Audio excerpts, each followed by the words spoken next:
नमस्कार दर्शकों, आप देख रहे हैं टीवी न्यूज़ वायरस। मैं हूं हर बार की तरह आपके साथ आपका आशीष तिवारी। जिस तरह से कोरोना काल चल रहा है, हम लगातार आपको ऐसी खबरें दिखा रहे हैं जिससे आप जागरूक हों, सुरक्षित रहें और एक बेहतर समाज बनाने में अपनी भूमिका निभाएं। पुलिस की बात करेंगे आज हम। जी हाँ, खाकी में जो वर्दीधारी लोग सड़कों पर हमारी सुरक्षा कर रहे हैं, लगातार जिस स्तर से हो रहा है वो अपने कर्तव्य का निर्वहन कर रहे हैं, लेकिन उनका भी तो परिवार है, बच्चे हैं, फैमिली है, उनकी भी जिम्मेदारियां हैं। ऐसे में बहुत ज़रूरी हो जाता है कि वो सुरक्षित कैसे हों। इस बात का जिम्मा उठाया है Uttarakhand police wife welfare association ने।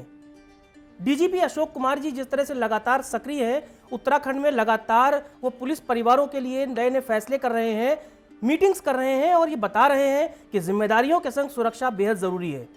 तो जिम्मेदारी दोहरी बन जाती है। उनकी पत्नी आज हमारे साथ हैं, अलकनंदा अशोक जी हैं, चेयरमैन हैं ये उत्तराखंड पुलिस वाइफ एसोसिएशन की।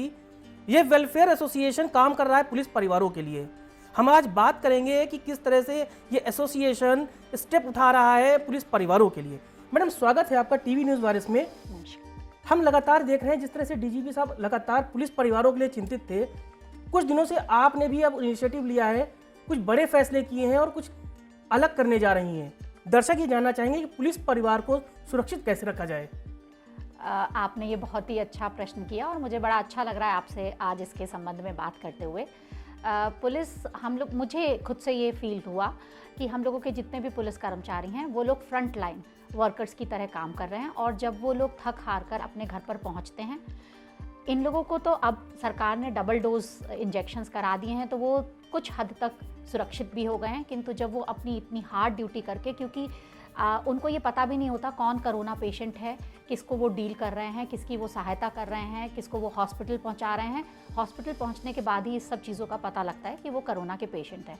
तो वो तो बिना ये जाने कि किस व्यक्ति की क्या स्थिति है उनकी सहायता कर रहे होते हैं, तो उनके पास ये वायरस होने की संभावना बहुत ज़्यादा बढ़ जाती है। और जब वो दिन भर अपना ये कार्य करके घर पहुंचते हैं तो वो लोग बहुत स्ट्रेस में होते हैं, किंतु यहाँ पे जब वो घर आते हैं तो सबसे ज़्यादा जो अब स्टेक पर आ जाता है वो उनका परिवार आ जाता है। और यहाँ पर हम लोगों को ये लगा कि हमारे जो पुलिसकर्मी हैं जो इतना बढ़िया काम कर रहे हैं, समाज के लिए इस वक्त आगे बढ़कर काम कर रहे हैं, हमको उनको मानसिक तौर पर सुदृढ़ करना है। उनको ये विश्वास दिलाना है कि जब आप अपनी इतनी हार्ड ड्यूटी कर रहे हैं उस समय आपके परिवार सुरक्षित हैं। और उनके परिवार वालों को भी हमें ये जानकारी देनी है कि जब कोई पुलिस कर्मचारी अपनी ड्यूटी कर कर घर पर वापस आता है तो उनको किस तरह से अपने परिवार को सुरक्षित रखते हुए उन अपने परिवार के पुलिसकर्मी सदस्य का भी ध्यान रखना है।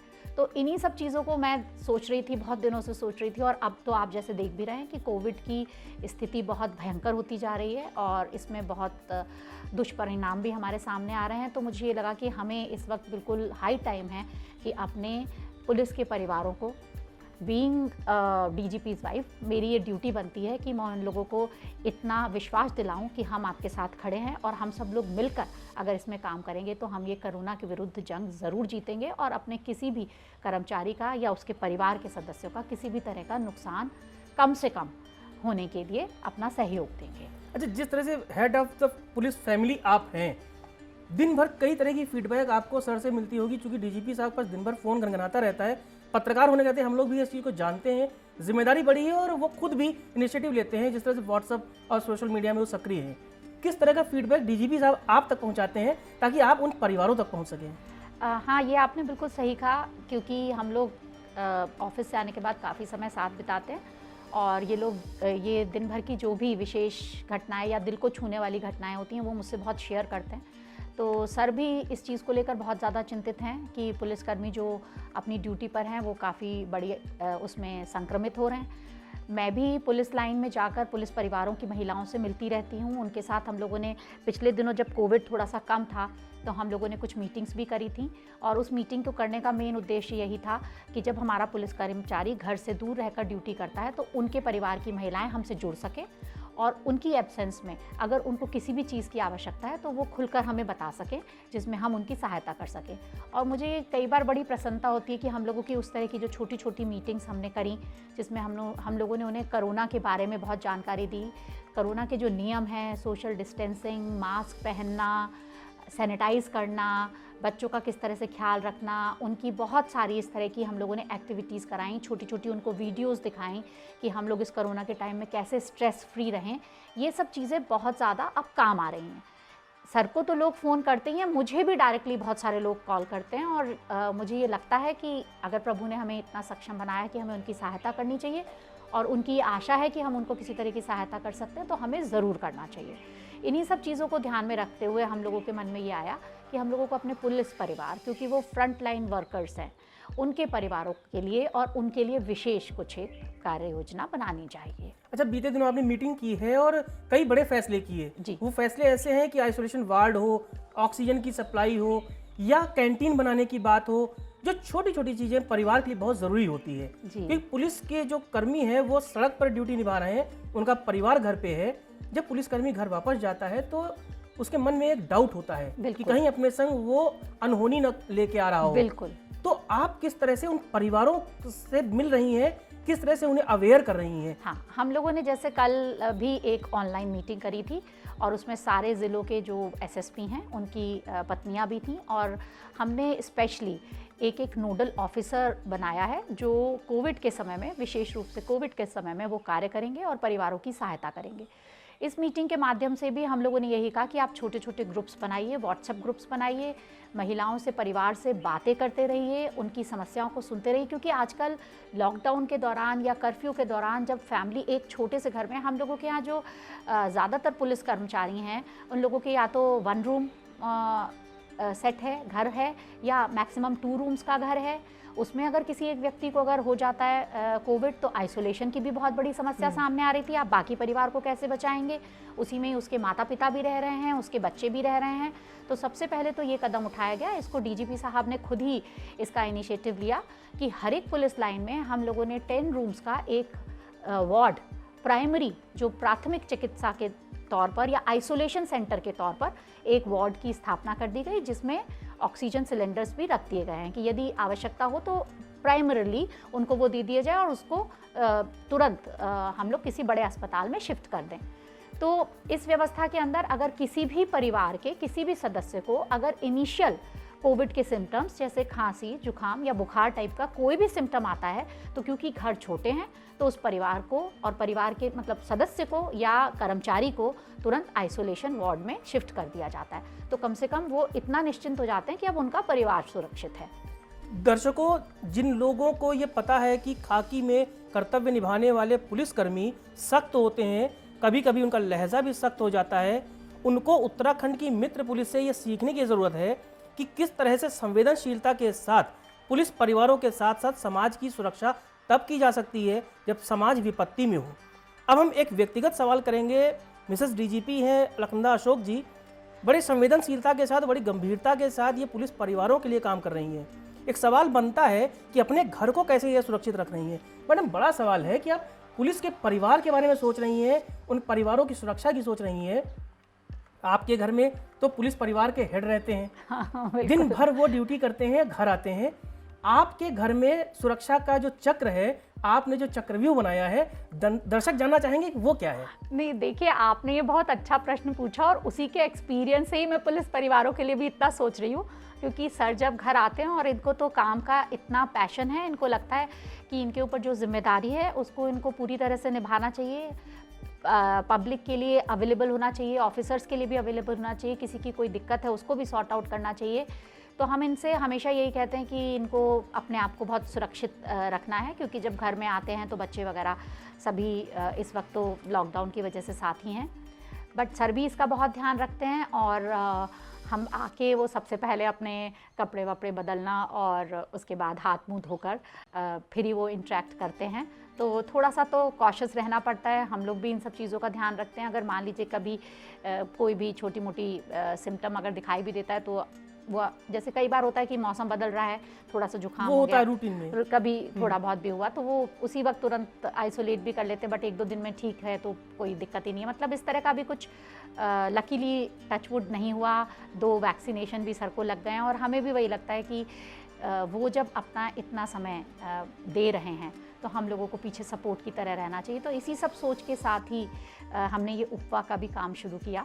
और इसमें मैं 2-3 चीज़ें आपको और बताना चाहती हूँ जो हम लोग और अच्छी जो मुझे लग रही हैं हम लोगों ने स्टार्ट किया है कि हम लोगों ने जो बच्चे हैं, हमारी पुलिस लाइन के जो बच्चे हैं, मैं ये देख रही हूँ कि इस वक्त क्योंकि लॉकडाउन के दौरान भी या फिर अब उनकी जो गतिविधियाँ हैं वो बहुत सीमित हो गई हैं, तो बच्चे खास तौर पे डिप्रेशन में या अवसाद के मानसिक उसमें रूप से, हाँ। आ जाते हैं। तो उनको मेंटली हमें सपोर्ट करने के लिए हमने एक जो अच्छी चीज़ शुरू करी है कि हम लोग ऑनलाइन अलग अलग एज ग्रुप के बच्चों के अलग अलग ग्रुप्स बना रहे हैं और उनमें जैसे कि बच्चों को बोला कि आज आप लोग इस टॉपिक पर कलरिंग करेंगे, मोटिवेशनल चीजें। हाँ, कि उनको इन्वॉल्व रखें। हाँ। कि अब तंबोला खेलेंगे इस टाइम। हाँ। इस टाइम हम लोग कुछ वो कुछ अलग अलग अवेयरनेस विद एंटरटेनमेंट। हाँ, अवेयरनेस विद एंटरटेनमेंट और उनको इन्वॉल्व रखना कि भाई उनको ये ना लगे कि हम तो घर में खाली बैठे हुए हैं और हमें कुछ करने के लिए नहीं है। तो ये सारी चीज़ों को करने के लिए भी हम लोगों ने अपने ग्रुप्स बना लिए हैं और ऑनलाइन उनकी सारी चीज़ें करा रहे हैं और उनको एजुकेट कर रहे हैं कि कोविड के समय उनको क्या क्या सावधानियां बरतनी हैं। अब दर्शकों को एक बात यहाँ और बता दें, बच्चों की बात की इन्होंने, आपको जानकर खुशी भी होगी और जो लोग जानते हैं उन्हें ये पता है कि खुद एक इंटरनेशनल शटलर आपके घर में है, आपकी बेटी है कुहू गर्ग। कुहू इस वक्त क्या है, क्या कर रही हैं, किस तरह से आप अपने बच्चों को कंट्रोल कर रही हैं, क्योंकि कुहू अंतर्राष्ट्रीय एक इमेज है।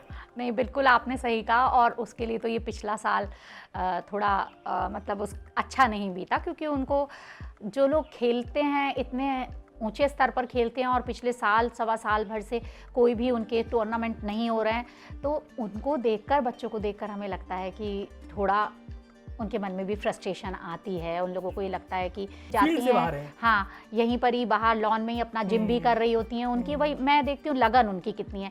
ऐसे ही कोर्ट, यहाँ पर हमारा अपना एक वुडन कोर्ट है, वहाँ पे जाएंगी, अपने बस एक कोच को बुलाती हैं, उनके साथ वो पूरी प्रैक्टिस कर कर आती हैं। बट बच्चों के क्योंकि टूर्नामेंट नहीं हो रहे हैं, प्रोफेशनल तरीके से नहीं हो पा रहा है, हाँ, हो ही नहीं रहे हैं, तो उन लोगों को थोड़ा सा फ्रस्ट्रेशन, मतलब थोड़ा सा मन में फ्रस्ट्रेशन तो नहीं कहेंगे, बट ये तो बहुत अच्छे से इन्होंने अपने आप को संभाल रखा, टाइम भी यूटिलाइज कर, बट वो लोग वेट कर रहे हैं कि हम लोगों को कब पुनः उतरने का अवसर मिले, कब हम दोबारा से परफॉर्म करें। तो जो ये टाइम है ये सभी के लिए थोड़ा सा डिफिकल्ट टाइम है। अच्छा, जो हमारे दर्शक इस वक्त आपको सुन रहे हैं और देख रहे हैं, पुलिस परिवार से बाहर हट के बात करें, उन लोगों को क्या कहेंगे जो डरे हुए हैं? छोटी छोटी सर्दी जुकाम से वो अस्पतालों में भाग रहे हैं, अस्पतालों की हालत इस वक्त क्योंकि बहुत ज़्यादा भीड़ होने से आउट ऑफ कंट्रोल हो जा रही है। डॉक्टर्स भी अपील कर रहे हैं, उत्तराखंड सरकार भी लगातार टेलीमेडिसिन हो, ई संजीवनी हो, कि घर बैठे लोग अपना इलाज कर सकें। नहीं, बिल्कुल, उन लोगों के लिए आप क्या कहेंगे? जो आप कह रहे हैं ये चीज़ हमने अपने यहाँ पर भी अवेयरनेस के लिए उनको कहा कि आप लोगों को कोई भी दिक्कत है, आपका आयुष किट हम आपके पास पहुँचाएंगे, उसकी हमने व्यवस्था करी है। जैसे हम लोगों ने कल मीटिंग भी ली तो उसमें भी ये बात उठ कर आई कि जो मास्क है वो कई कई जगह पे बहुत अच्छी क्वालिटी का मास्क नहीं है, तो हमने अपनी प्रायोरिटी पर इसे भी लिया कि हम अच्छे मास्क और फेस शील्ड वो अपने सब लोगों को उपलब्ध कराएं। हम लोगों ने एक और इनिशिएटिव लिया है कि जो हमारे जवान या कर्मचारी ऑलरेडी कोरोना पॉजिटिव हो चुके हैं और अब वो उससे रिकवर कर चुके हैं, उनका हमने प्लाज्मा डोनर का एक पूरा ग्रुप बनाया है। और क्योंकि मैं भी कोविड से जंग जीत चुकी हूँ, तो मैंने सर से कहा है कि आप मेरा नाम भी उसमें लिखवा दीजिए और मैं तो बहुत खुश होंगी। मेरा ब्लड ग्रुप ए पॉजिटिव है, यदि मेरा प्लाज्मा किसी की भी जीवन बचाने के लिए काम आए। और ये इनिशिएटिव इसलिए मैंने उनको कहा कि कई बार लोगों को लगता है, वो डरते हैं कि प्लाज्मा डोनेट करने से पता नहीं हम लोगों को कोई हानि ना हो जाए। एक भ्रांति बनी हुई है, एक भ्रांति बनी हुई है। मैं तो आप ये सोचिए, जब मैं 16-17 ईयर्स की थी तब मैंने सबसे पहली बार ब्लड डोनेशन दिया था।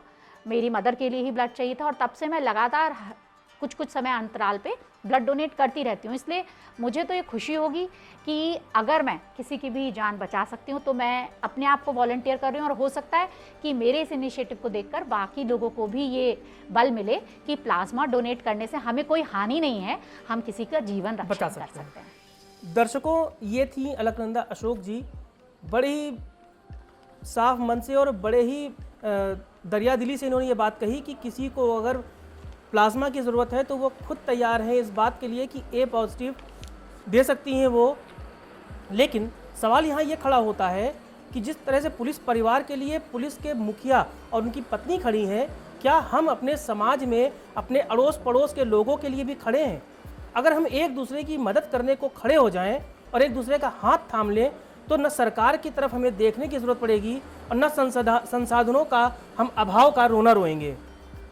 उत्तराखंड मित्र पुलिस की इस पहल का स्वागत कीजिए, सबक लीजिए Uttarakhand police wife welfare association की इस पहल का और सहयोग करिए अपनी सरकार का सोशल डिस्टेंसिंग, मास्क, सैनिटाइजर और जो भी कोरोना कर्फ्यू के गाइडलाइंस हैं उसके पालन करने के साथ साथ ही आप एक सुरक्षित समाज बनाने में, एक बेहतर नागरिक बनने में अपनी भूमिका अदा कीजिए।